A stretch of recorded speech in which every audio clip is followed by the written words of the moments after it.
Oh, we got a better start than we did yesterday. A big old boar coon. Actually, if you look right past there, I've had a dog proof set here for, I don't know, a couple weeks. These traps on this property, I snapped them last weekend and I hadn't come back. I just got back in yesterday to set them, but I noticed, and since the rain it's hard to see, but man, I was seeing cat tracks. It could be otter in this sandbar. Now I had a set right up there and right up there on the hill, but I was seeing tracks here and I wasn't catching anything up there, so I actually put in a dirt hole right there, and lo and behold, busted a nice big coon. That'll give me some more eye appeal. Maybe we'll catch that cat. Ain't got but 2 days left, but maybe we'll catch him before it's over. Something like the heck out of my bait. Dug it out. It's tough to tell, but that kind of looks like dog tracks.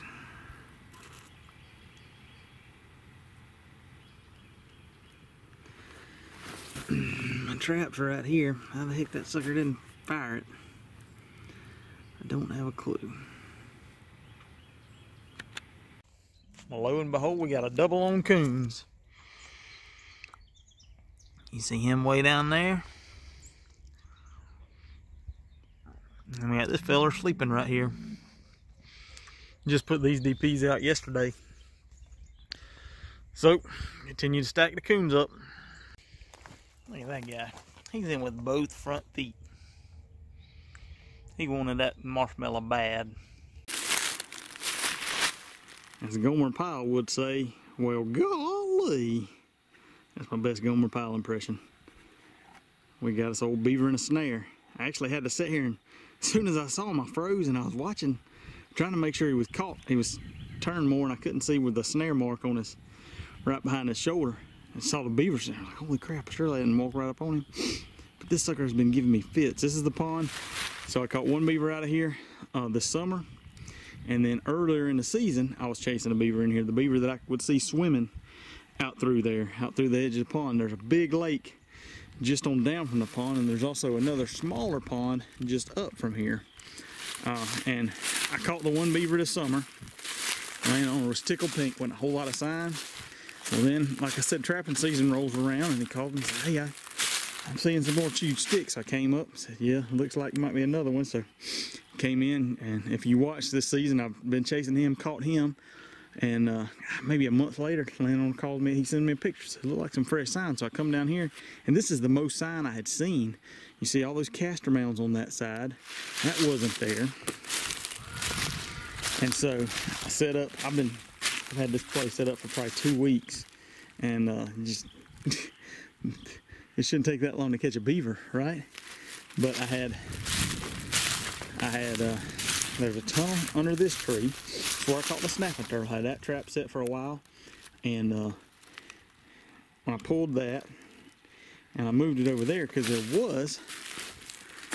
you could see a little bit of a trail in it's silted in now, and you can't see it because of the glare, but it's silted in now, but you could kind of see a clear marking, a clear path in the sand where it looked like that beaver was coming from that deep spot, cutting across here and swimming over to this deep spot.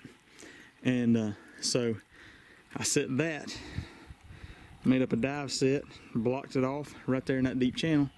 Nothing. And then I've had this snare messed with twice. Nothing lately though. And then I've also got a conibear. See the stand. Huh. I can dispatch him and check that out, because this was the most recent. So there was this old lodge that had been here, or what appears to be an old lodge that had been here for a while. That was here this summer.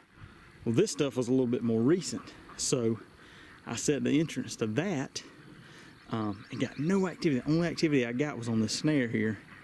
And like I said, I hadn't seen anything. So I guess maybe this guy was just coming up from the pond down there, coming up from the lake and just trolling, coming through patrolling. Thank goodness I finally got him. The landowner's gonna be tickled pink. I know he was second guessing my abilities, much as I was. Oh, he's wrapped around that tree. That's why he can't get in the water. You don't see too many dry beavers, huh? I'm gonna get him dispatched. So I just got done skinning my beaver. Cut the casters out. I'm gonna come in and hang them up. Oh, sorry. Come in and hang them up on my caster rack here. And this is what I'll hang them overnight, usually a couple days, and then I'll come in, because where they're touching, they'll dry on the outside. They just air dry, but you'll need to flip them so that they dry on the inside as well. But I was just gonna make a note that I saw today on Trapperman post, Mississippi Trapper Association had an auction apparently this weekend, if I wasn't too far behind. And so somebody posted about what they had sold and their prices and all. And one thing that really caught my eye was, I think the guy sold several pounds of castor at $34 a pound. Don't sound too bad. Well, a couple comments down, I saw Paul Dobbins comment that he hated that guy who got those prices because he's paying $60 a pound for beaver castor right now. That's the highest price I've ever heard paid. So if you're not saving your casters, you should be. That's more probably that's going to put the casters about the value of my beavers, maybe more. Maybe the casters more than the fur. But anyway, just wanted to give y'all a heads up on that. Had a pretty good day. 2 days left. We're hanging in there, hoping we can pull out a couple of last-minute coyotes and maybe a bobcat. We'll see. I'm just glad we're keeping the catches going, and my freezers are full. I've got to get to work. I'm having to set stuff on the freezers to hold them down.